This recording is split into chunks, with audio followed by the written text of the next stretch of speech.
ସତର୍କ ସୂଚନା ଦେଲା ପାଣିପାଗ ବିଭାଗ। 24ରେ ଅବପାତ, ମତ୍ସ୍ୟଜୀବୀଙ୍କୁ ସମୁଦ୍ରକୁ ଯିବାକୁ ବାରଣ। ରାଜ୍ୟରେ ଆସନ୍ତା 25 ତାରିଖରେ ତୃତୀୟ ପର୍ଯ୍ୟାୟ ନିର୍ବାଚନ। ଏସବୁ ଭିତରେ ନିର୍ବାଚନରେ ବର୍ଷା ବାଧକ ସାଜିପାରେ ବୋଲି ଆଶଙ୍କା କରାଯାଉଛି।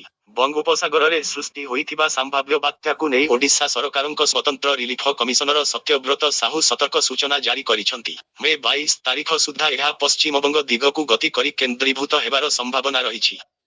ତେବେ ଲଘୁଚାପ ପ୍ରଭାବ ଓଡ଼ିଶାର ସମୁଦ୍ର କୂଳିଆ ଅଞ୍ଚଳକୁ ପ୍ରଭାବିତ କରିବାର ସମ୍ଭାବନା ଥିବାରୁ ସତର୍କ ରହିବାକୁ ସୂଚନା ଦିଆଯାଇଛି। ଏହି ସମୟରେ ମତ୍ସ୍ୟଜୀବୀମାନଙ୍କୁ ସମୁଦ୍ର ଭିତରକୁ ଯିବାକୁ ବାରଣ କରାଯାଇଛି।